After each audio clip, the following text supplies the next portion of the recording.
இறை இயேசுவில் பிரியமுள்ள மாதா தொலைக்காட்சியின் அனைத்து நிகழ்ச்சிகளையும் ஆவலோடு பார்த்து கொண்டிருக்கிற அன்பு நேயர்கள் அனைவருக்கும் இனிய இரவு வணக்கம். ஒவ்வொரு நாளும் இந்நிகழ்வின் வழியாக நமது நல்வாழ்விற்கு தேவையான பல நல்ல சிந்தனைகளை நாம் தெரிந்து கொண்டிருக்கிறோம். இன்றும் ஓர் அருமையான சிந்தனையைத்தான் நான் உங்களோடு பகிர்ந்து கொள்ள ஆசைப்படுகிறேன். கடவுளால் படைக்கப்பட்ட நாம் ஒவ்வொருவரும் மற்றவர்கள் மத்தியில் நல்லவர்களாக வாழ வேண்டும் என்று விரும்புகிறோம். நமக்கு நாம் நல்லவர்களாக வாழ நினைத்தால் நம் மனசாட்சியின் குரலுக்கு செவிசாய்க்க வேண்டும் என்ற எண்ணம் நமக்கு தோன்றும். இன்னும் சொல்ல போனால் நாம் எப்போது நம்மை நல்லவர்கள் என்று நினைக்கிறோம். மற்றவர்களுக்கு பிரச்சனைகள் வரும்போது, அப்பாடா இந்த பிரச்சனை நமக்கு வரலையே, அப்படியானால் நாம் நல்லவர்கள் என்று நினைக்க தோன்றுகிறது. அப்படியானால் பிரச்சனையை சந்திக்கிறவர்களெல்லாம் கெட்டவர்கள் என்று நாம் எடுத்துக்கொள்கிறோமா? நிச்சயம் அப்படி எடுத்துக்கொள்ள முடியாது. நல்லவர்கள் கெட்டவர்கள் பார்த்து எந்தவித பிரச்சனையும் நமக்கு வருவதில்லை. அதே சமயத்தில் ஒருவர் பாவம் செய்துவிட்டார், அவரை தண்டிக்க வேண்டும் என்ற நோக்கத்திற்காகவும் ஆண்டவர் சுமைகளை கொடுப்பதில்லை. நமக்கு வருகின்ற பிரச்சனைகள் ஒவ்வொன்றும் நமது பலத்தை அதிகப்படுத்துவதற்காகத்தான் என்பதை முதலில் நாம் புரிந்து கொள்ள வேண்டும். பிரச்சனையில் உழல்பவர்கள் எல்லோரும் கெட்டவர்களும் இல்லை, பிரச்சனையே இல்லாத எவரும் நல்லவர்களும் இல்லை என்பதை நம் மனதில் பதிப்போம். பல சமயங்களில் நம்மை படைத்த ஆண்டவர் நாம் செய்த பாவங்களுக்காக நம்மை தண்டிக்கிறார் என்று நினைத்துக் கொள்கிறோம். நம் ஆண்டவர் ஒருபோதும் நம்மை தண்டிப்பதில்லை, மாறாக கண்டிக்கிறார். மனம் மாற ஒவ்வொரு நாளும் நமக்கு வாய்ப்பு தருகிறார். அந்த வாய்ப்பை பயன்படுத்துகிறவர்கள் அவருக்கு உகந்தவர்களாக மாறுகிறார்கள் என்பதுதான் உண்மை. மற்றவர்களின் துன்பத்தை பார்த்து நாம் மகிழ்ந்தோம் என்றால் நாம் மனித பிறவிகளாக இருக்க வாய்ப்பில்லை என்றுதான் சொல்ல வேண்டும். ஒருவரின் துன்பம் பலருக்கும் நன்மையை கொடுக்கிறது. நல்லவர்களுக்கு வரும் கடினம் அவர்களை உடைக்க அல்ல, மாறாக அவர்களை ஆழமாகவும் உண்மையாகவும் வளர்க்கும் ஒரு வழி. துன்பம் கடந்து சென்ற பிறகு அவர்கள் வெளிச்சமாக மாறுகிறார்கள் என்பதுதான் உண்மை. எனவே துன்பத்தை பற்றிய நமது எண்ணங்களை மாற்றி யோசிப்போம். ஒரு சிறிய கிராமத்தில் நல்ல மனம் கொண்ட விவசாயி ஒருவன் வாழ்ந்து வந்தான். அவன் எப்போதும் பிறருக்கு உதவிகள் செய்வான். பசித்தவர்களுக்கு உணவு தருவான். வறுமையில் உள்ளவர்களுக்கு தனது உழைப்பின் விளைச்சலை பகிர்ந்து கொள்வான். எல்லோரும் அவனை பாராட்டினார்கள். ஒரு வருடம் பெரும் வறட்சி ஏற்பட்டது. மழை வரவில்லை. விவசாயியின் எல்லா பயிர்களும் காய்ந்து விட்டன. மக்கள் அவனை பார்த்து, நீ இத்தனை நல்லவன், யாரையும் துன்பப்படுத்தவில்லை, அப்படி இருக்க உனக்கே இப்படியான துன்பம் ஏன் வந்தது என்றார்கள். விவசாயி சிரித்து கொண்டு ஒரு விதையை எடுத்து காட்டினான். இந்த விதை மண்ணில் புதையாமல் மழை, காற்று, வெப்பமெல்லாம் அனுபவிக்காமல் இருந்தால் அது ஒரு செடியாக மரமாக மாறுமா என்றான். அவனது வார்த்தைகள் அனைவரையும் நெகிழச் செய்தன. நாம் நல்லவர்களாக இருந்தாலும் வாழ்க்கையில் மழையும் வெப்பமும் நம்மை தாக்கத்தான் செய்யும். ஆனால் அந்த அனுபவங்களே நம்மை வலிமையான மரமாக மாற்றுகின்றன என்றான் அவன். சில மாதங்கள் கழித்து நல்ல மழை பெய்தது. அந்த பருவத்தில் கிராமமெங்கும் அழகான பசுமை பரவியது. அப்போது கஷ்டம் நல்லவர்களை அழிக்க அல்ல, அவர்களை வலுப்படுத்தத்தான் வருகிறதென்று மக்கள் உணர்ந்து கொண்டார்கள். நாமும் நமக்கு வரும் துன்பங்களை நமக்கு கொடுக்கப்படும் தண்டனைகளாக பார்க்காது, நம்மை பலப்படுத்துவதற்காகவே அவை நமக்கு கிடைக்கின்றன என்பதை நம் மனதில் பதிப்போம். இன்றைய தினத்தை எடுத்துக்கொள்வோம். இந்த நாள் முழுவதும் நாம் துன்பங்களை பற்றிய எதிர்மறை கண்ணோட்டத்தோடு வாழ்ந்தோமா என்று யோசித்து பார்ப்போம். மேலும் இந்த நாளில் நமது செயல்பாடுகள் எப்படிப்பட்டதாக இருந்தது என்று நம்மையே நாம் கேட்டு பார்ப்போம்.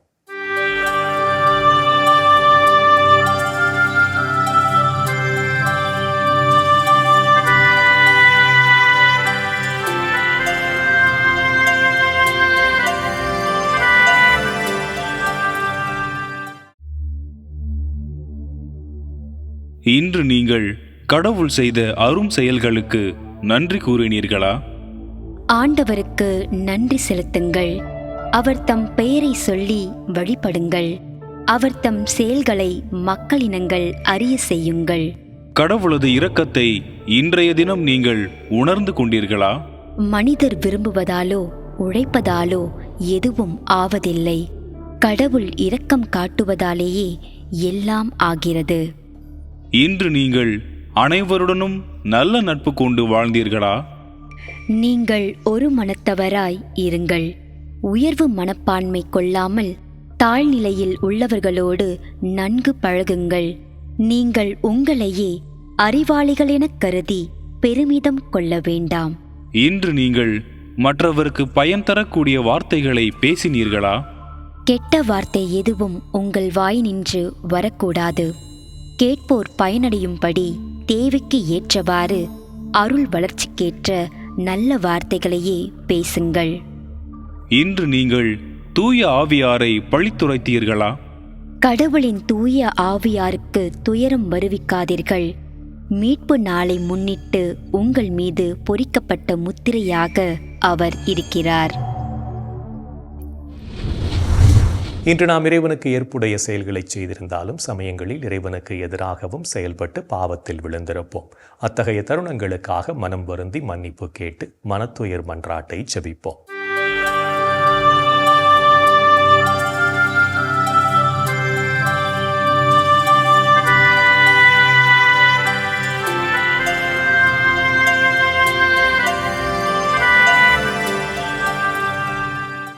எல்லாம் வல்ல இறைவனிடமும் சகோதர சகோதரிகளே உங்களிடமும் நான் பாவி என ஏற்றுக்கொள்கிறேன். ஏனெனில் என் சிந்தனையாலும் சொல்லாலும் செயலாலும் கடமையில் தவறியதாலும் பாவங்கள் பல செய்தேன்.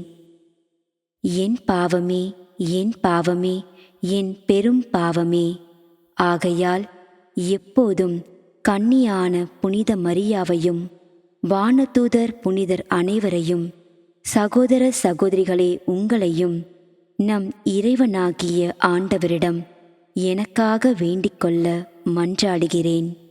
ஆமேன். மனத்துயர் மன்றாட்டை ஜெபித்ததன் வழியாக இறைவனிடமிருந்து மன்னிப்பை பெற்றிருப்போம் என்ற நம்பிக்கையோடு இறை வேண்டலில் இணைவோம்.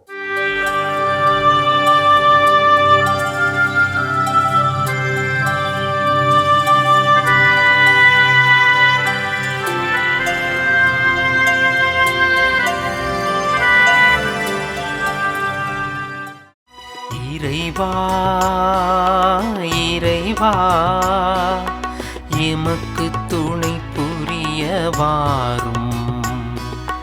ஆண்டவரே எமக்கு துணை புரிய விரைந்து வாரும்.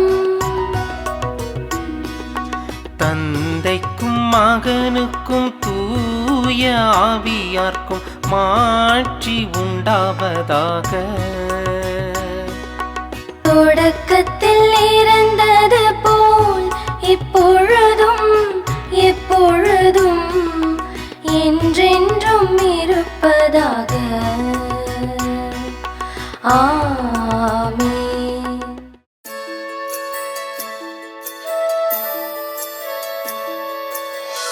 போயது பொழுது புகுந்தது இரவு, தூயனை உனது பொன்னடி தொழுதோ. நேயமையெல்லாம் ஏதமும் நீக்கி நீயமையாண்டு காத்தருளையா. கனவுகள் துயில் வழி காணுதல் வேண்டாம், கனவிருள் பூதமும் கண்ணுரல் வேண்டாம். சினமுறு பகைவர் முரணலாம் வெல்வார், ஈனமும் உடலில் அணுகிடாது அருள்வார். ஆதியம் தந்தாய் அருள் புரிவீரே, அமலன மகனே அருள் புரிவீரே. ஜோதியே உருவாம் தூயாவியாரே, தொழுதனம் உமதடி அருள் புரிவீரே. ஆமென் ஆமென் ஆமென்.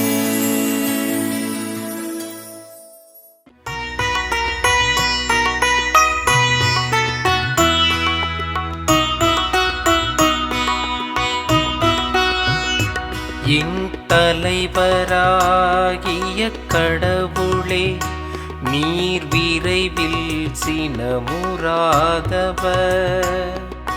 பேரன்பு கொண்டவர். என் தலைவராகிய கடவுளே நீர் விரைவில் சினமுறாதவர் பேரன்பு கொண்டவர்.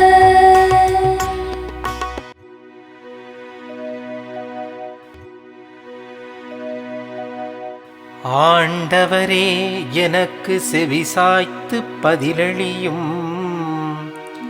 ஏனெனில் நான் எளியவனும் வறியவனும் மாவே.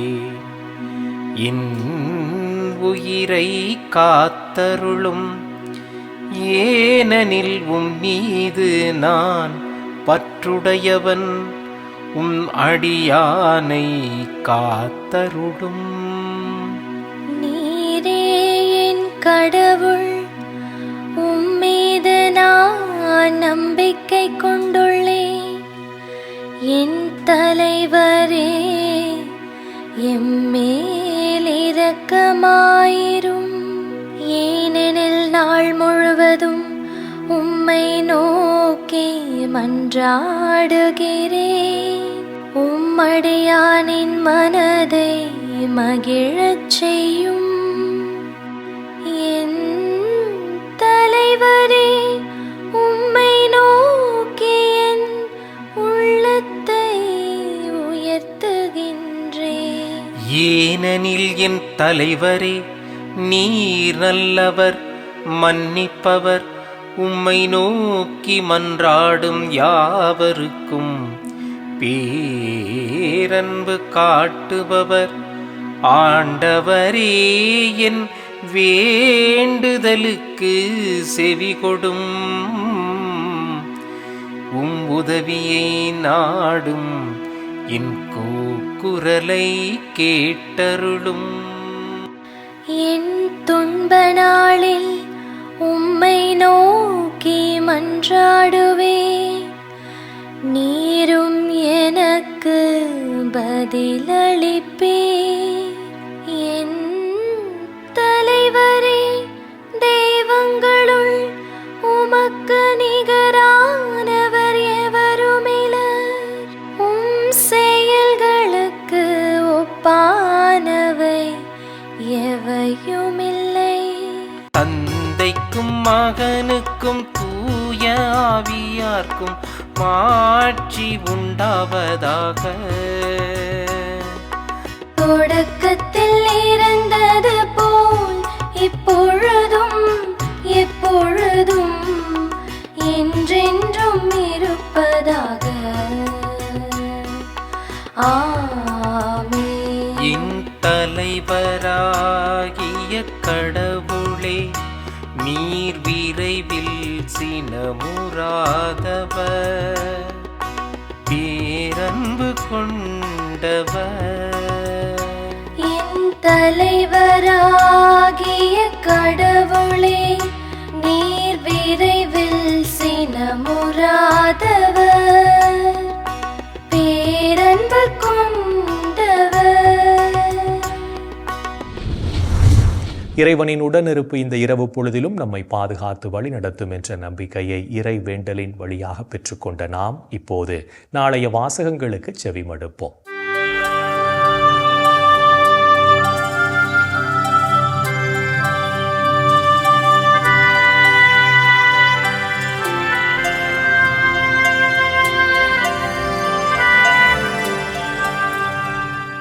நாளைய திருப்பலி வாசகங்கள். முதல் வாசகம் இறைவாக்கினர் தானியேல் நூலிலிருந்து வாசகம். அதிகாரம் 2, இறை வார்த்தைகள் 31 முதல் 45 முடிய. பதிலுரைப்பாடல்.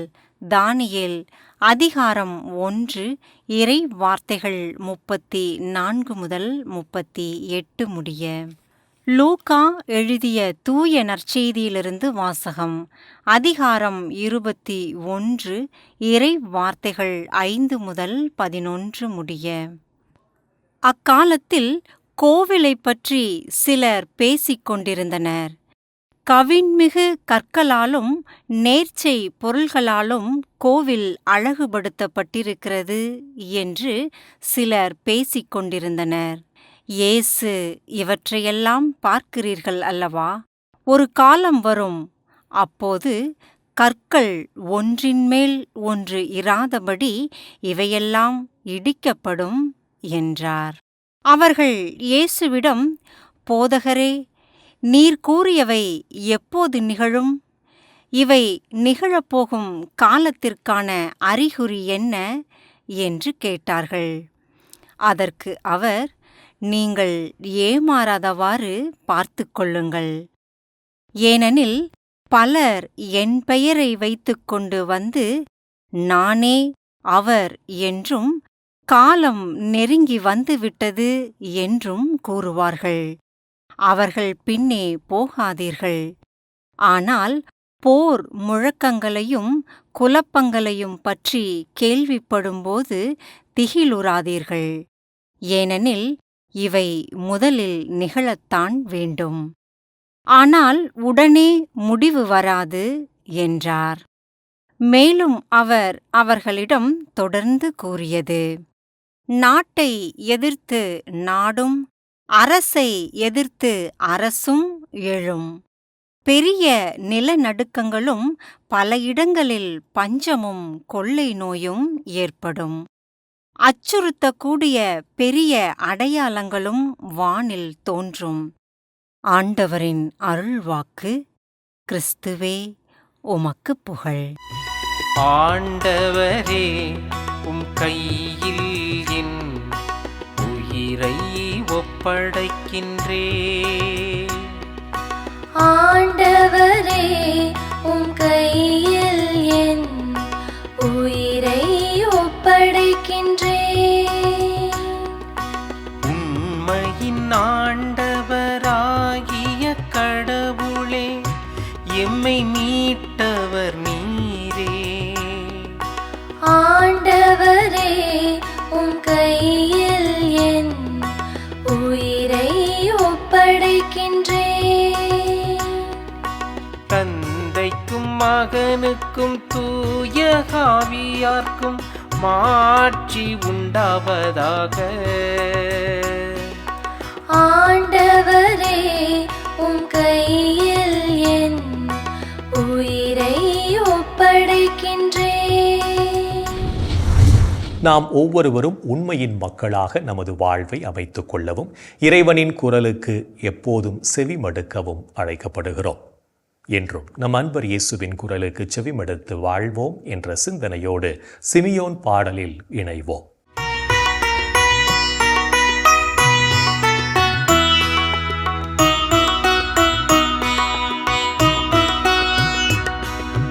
ஆண்டவரே, நாங்கள் விழித்திருக்கும் போது எங்களை காத்தருளும்.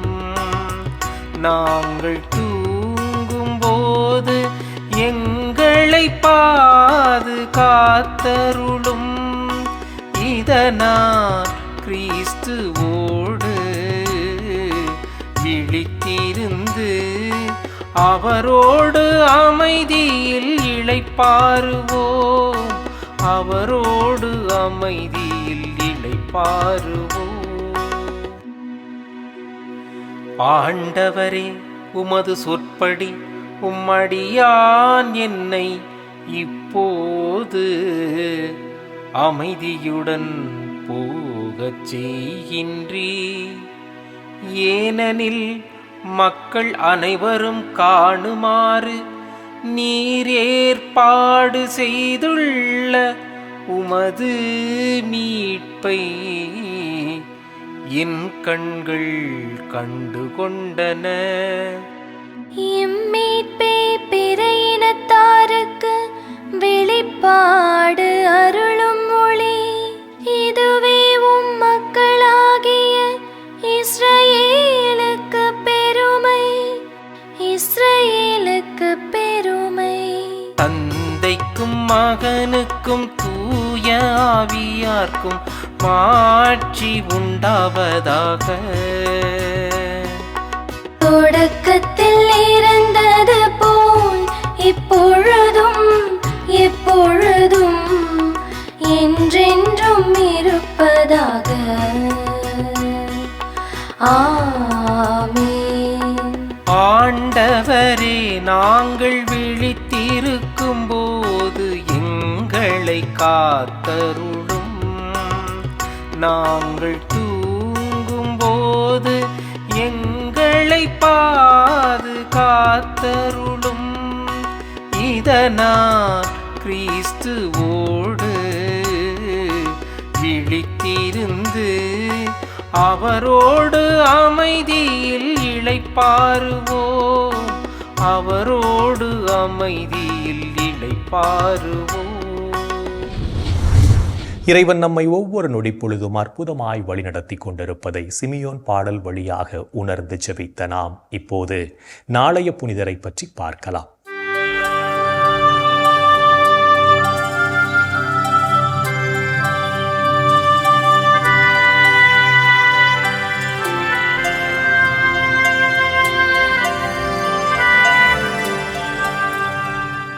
நவம்பர் 25. அலெக்சாந்திரியா நகர், புனித கேத்ரின். அலெக்சாந்திரியாவினை ஆட்சி செய்த அரசன் காஸ்துஸ், அரசி சாபினெல்லா ஆகியோருக்கு கிபி 282ஆம் ஆண்டு பிறந்தார் கேத்ரின். கலை மற்றும் அறிவியல் துறை சார்ந்த பிரிவுகளில் தேர்ந்து மெய்யியல் ஞானத்தில் சிறந்து விளங்கிய இவர் ஆண்டவர் இயேசுவை ஏற்றுக்கொண்டு கிறிஸ்தவரானார். ரோமை பேரரசன் மாக்செந்தியூஸ் கிறிஸ்தவர்களிடம் சிலை வழிபாட்டினை வலியுறுத்த இதனை கடுமையாக மறுத்த கேத்ரின் சிலை வழிபாடு மூடத்தனமானது என்று கூறினார். பேரரசன் மாக்செந்தியூஸ் தன் நாட்டிலிருந்த தத்துவ அறிஞர்களின் வாயிலாக தான் வணங்கும் சிலைகளே உண்மையான தெய்வம் என்று வாதிட கேத்ரின் ஆண்டவர் இயேசுவே உண்மையான கடவுள் என்று சான்று பகர்ந்தார். ரோமை அறிஞர்கள் ஆண்டவரை ஏற்றுக்கொண்டு கிறிஸ்தவராக மனம் திரும்ப கேத்ரின் பேரரசனால் கைது செய்யப்பட்டு சிறையில் அடைக்கப்பட்டார். கேத்ரினின் தெளிவான பேச்சினை கேட்ட பேரரசி ஃபாஸ்டினாவும் சிறை காவலர்கள் பலரும் கிறிஸ்தவத்தினை ஏற்றுக்கொள்ள கேத்ரின் கொலைக்களம் இழுத்துச் செல்லப்பட்டார்.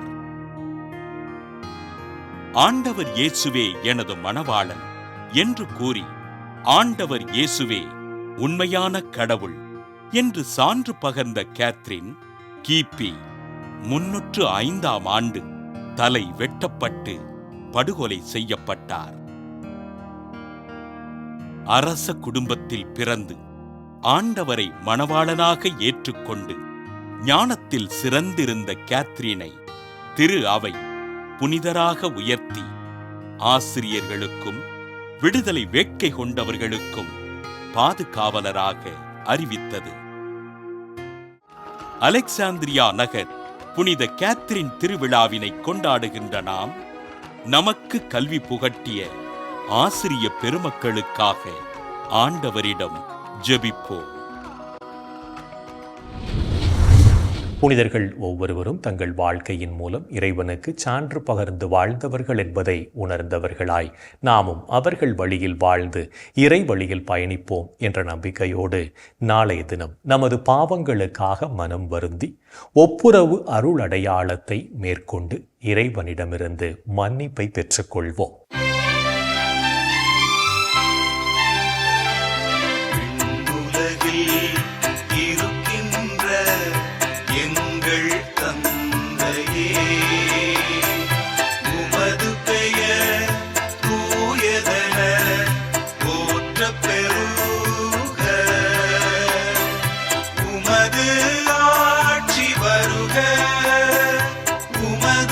திருவுளம் விண்ணுலகில்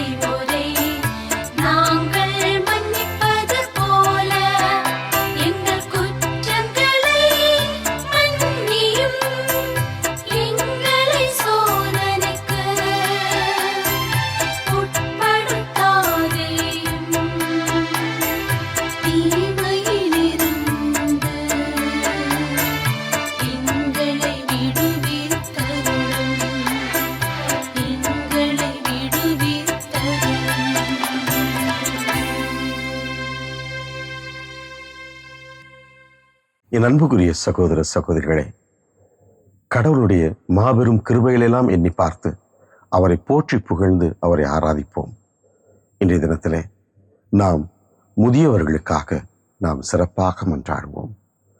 எங்கள் அன்பே உருவான இயேசு ஆண்டவரே, இதோ முதியவர்கள், வயதான பெற்றோர்கள், இதோ இவர்களுக்காக நாங்கள் இந்த நாளிலே சிறப்பாக ஜெபிக்கிறோம். ஆண்டவரே, இவர்களை எல்லாம் ஆசீர்வதித்தருளும். இந்த வயதான நாட்களிலே அவருடைய தனிமையை நீர் போக்கி, ஆண்டவரே, அவர்களை நாங்கள் ஆதரிக்கக்கூடிய அன்பை, ஆற்றலை, வல்லமையை, தியாகமான சிந்தனைகளை நீர் எங்களுக்கு கொடுத்தருளும். குறிப்பாக இவர்களின் வழியாக நாங்கள் பெற்றுக்கொண்ட அத்தனை நன்மைகளையும் எண்ணி பார்த்து இந்த முதியவர்களை ஆறுதலோடும் அன்போடும் பார்க்கக்கூடிய, பழகக்கூடிய, அவர்களை ஆதரிக்கக்கூடிய நல்ல மனதை இளையோராகிய ஒவ்வொருவருக்கும் நீர் கொடுத்தருளும். ஆண்டவரே இயேசுவே, இந்த முதுமையினால் அவர்கள் படுகின்ற அனைத்து வேதனைகளிலிருந்தும், நோய்களிலிருந்தும், தனிமையிலிருந்தும் அவர்களை நீர் காப்பாற்றி அவர்களுக்கு ஆசீர்வாதத்தை கொடுத்து, மன தைரியத்தை கொடுத்து அவர்களை நீர் வழிநடத்தும்படியாய் உம்மை கெஞ்சி கேட்கிறோம். எங்கள் அன்பு தாயே, ஆரோக்கிய அன்னையே, உமது பிள்ளைகளாகி இவர்கள் மேல் என்றும் இரக்கமாயிருந்து இவர்களுக்காக பரிந்து பேசுங்கள் அம்மா. இந்த ஜெபங்களை எல்லாம் எங்கள் ஆண்டவராகிய இயேசுவே உமது வல்லமையான திருநாமத்தின் வழியாய் உம்மை கெஞ்சி மன்றாடுகிறோம். ஆமென். என்றும் வாழும் உயிருள்ள இறைவன், தந்தை, மகன், தூய ஆவியார் நம்மை நிறைவாக ஆசீர்வதிப்பாராக. ஆமென். இந்த ஜெபத்தின் வழியாக இறை அன்பிலும் அரவணைப்பிலும் நாம் நலமோடு வாழ்ந்து கொண்டிருக்கிறோம் என்பதை உணர்ந்திருப்போம். இறை ஆற்றலும் வல்லமையும் என்றும் நம்மில் தங்கும். அன்னை மரியாவும் நமக்கு உதவிகள் செய்வார் என்ற நம்பிக்கையோடு அவரின் துணை வேண்டி இந்த நிகழ்வை நிறைவு செய்யலாம். Good night.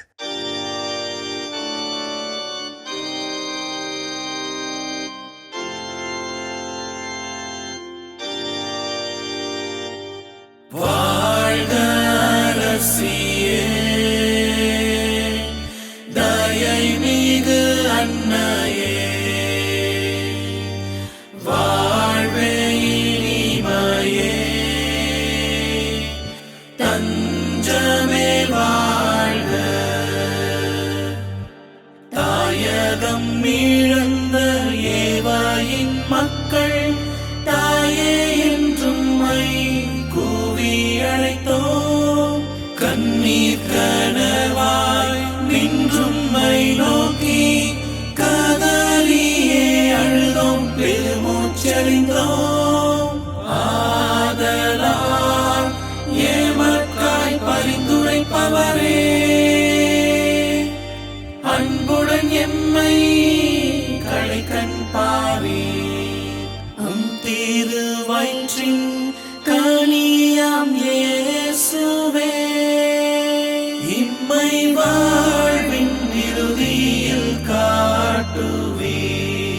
கருணையின் உருவே, தாய்மையின் கனிவே, இனிமையின் அன்னையே மரியா போற்றி.